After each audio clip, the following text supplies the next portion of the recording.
Bloomberg Audio Studios. Podcasts, radio, news.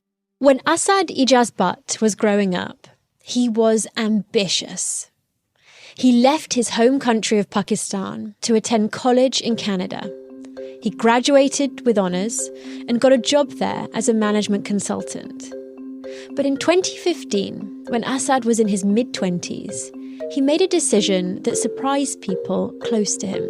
I left everything. He gave up his job in Canada to move back to Pakistan. I was one of the few young Pakistanis who had a career in North America.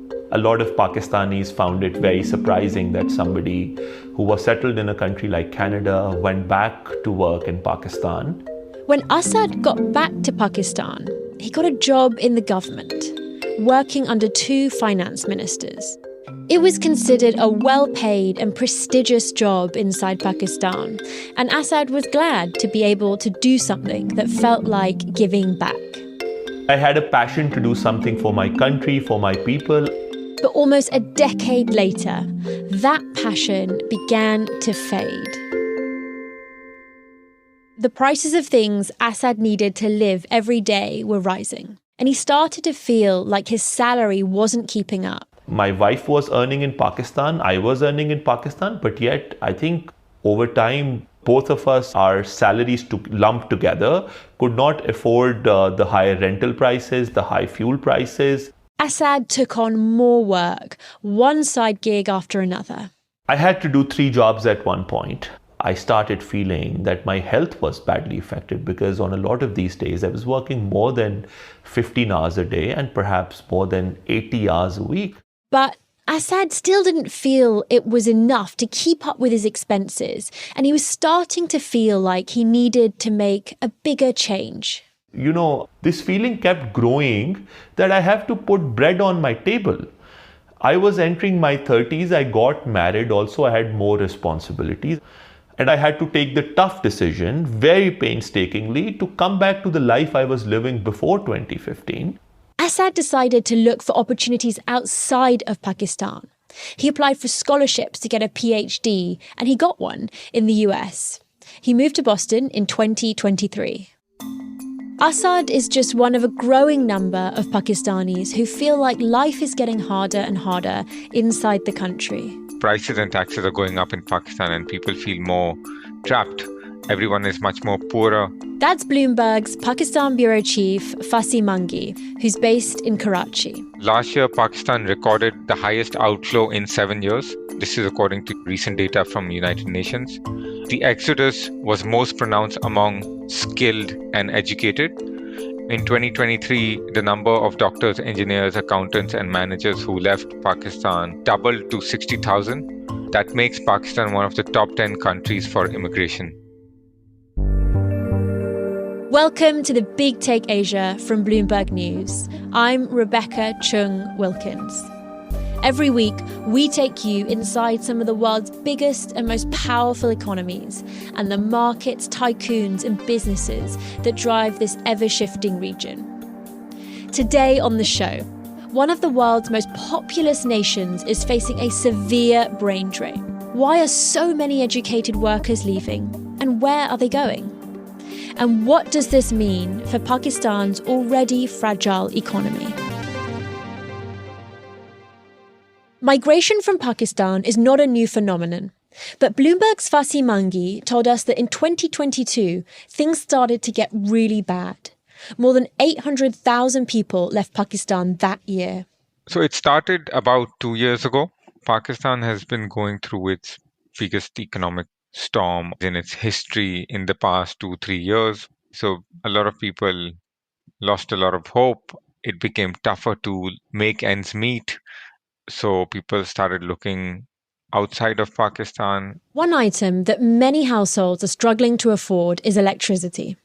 Faseeh says that for some people, their electricity bill is almost as high as their rent. Let's just pause for a second and imagine that. Your electricity bill being as much as your rent.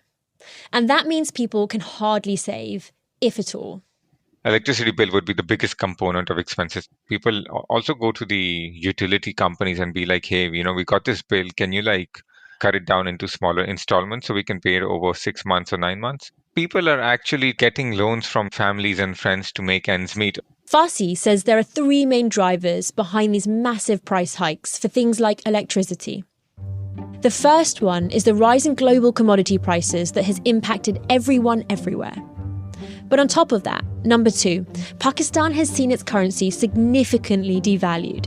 It was the worst performing currency in Asia last year. The Pakistani rupee has lost almost half of its value in recent years, and that made imported goods much more expensive. Adding to the pain is a new tax Pakistan added last year.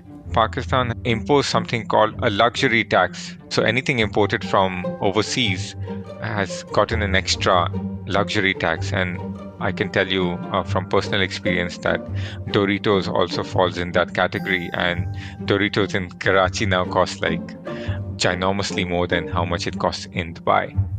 I can't believe that Doritos are a luxury item. I don't have the list in front of me, but stuff like basics like chocolates and makeup, these things were also added a luxury tax. All of this pushed Pakistan's inflation rate to a record 38% last May, and it's remained the highest in Asia since then. And on top of paying more than ever for things they buy, some of the country's more educated and highly skilled workers are also now paying much more in taxes because they're considered some of the country's highest earners. But Faseeh says most people in Pakistan don't make a lot of money to begin with. To be among the top 20% income earners in Pakistan, you need to have a salary of 64,000 rupees, which is only $230 a month. The idea is that if someone is paying a tax equal to what they'll pay in London or New York, then why am I not enjoying the same infrastructure and benefits? With both inflation and taxes spiralling out of control, numerous protests took place across the country.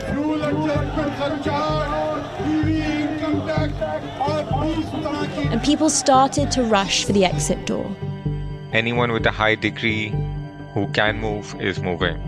And we're seeing people move in all sorts of ways. People are going on visit visas to Middle East or the US even for that matter, and just hunting for jobs. Senior people in the financial industry, I know one of them applied for a refugee status in the US. This kind of brain drain is bad for any country, but it's especially troubling in Pakistan because it has already been struggling financially. Pakistan just recently made a $7 billion bailout deal with the International Monetary Fund, and it needs its highly educated and skilled workers to help pull the country back out of its debt crisis. So what can Pakistan do to stop this exodus of talent? And with its top earners gone, will Pakistan be able to avoid bankruptcy? That's after the break.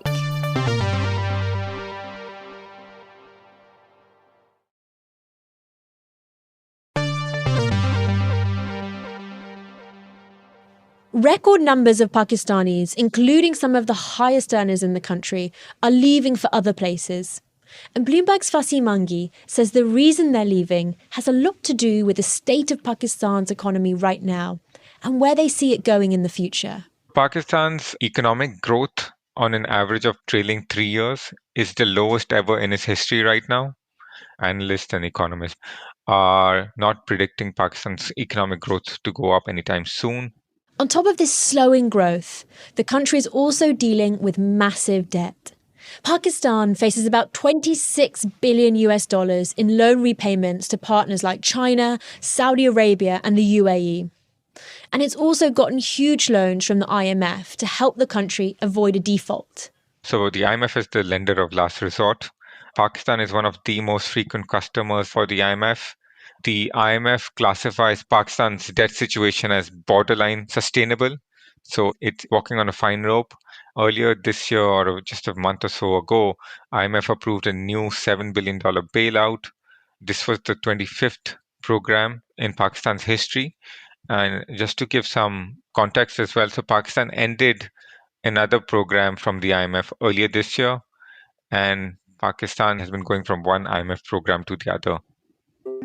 And while this latest IMF programme may be giving a lifeline to Pakistan, it's also a major driving force for the country's substantial tax increases. The same tax increases that working people in Pakistan are so upset about.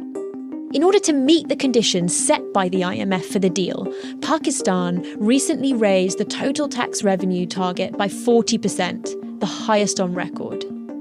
This has created a challenge for the country's leaders who recognise the need to collect more revenue, but also fear that increased taxes will lead to more skilled and educated workers leaving the country.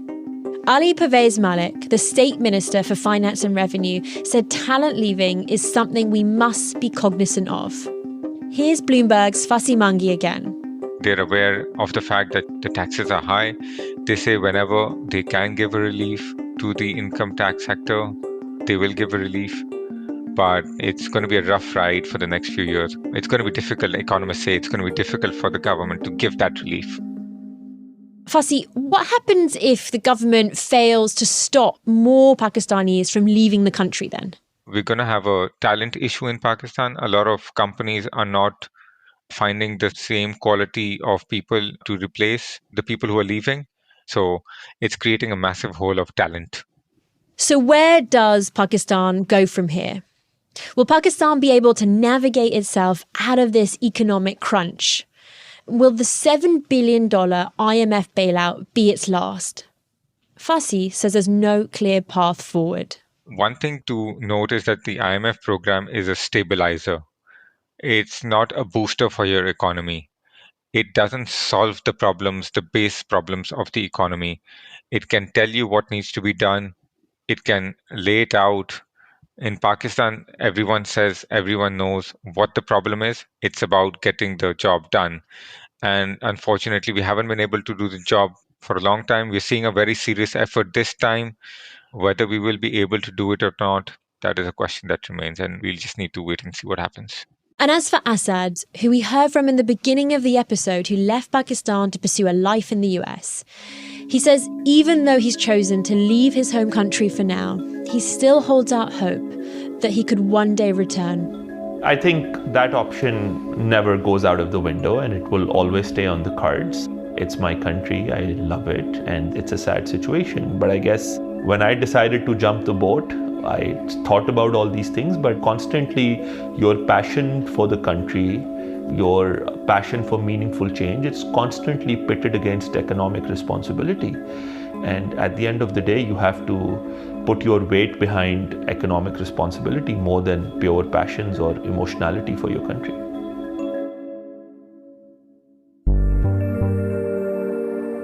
This is The Big Take Asia from Bloomberg News.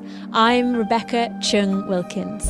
This episode was produced by Yang Yang, Naomi Ng, and Jessica Beck. It was mixed by Alex Segura and fact-checked by Eddie Duan.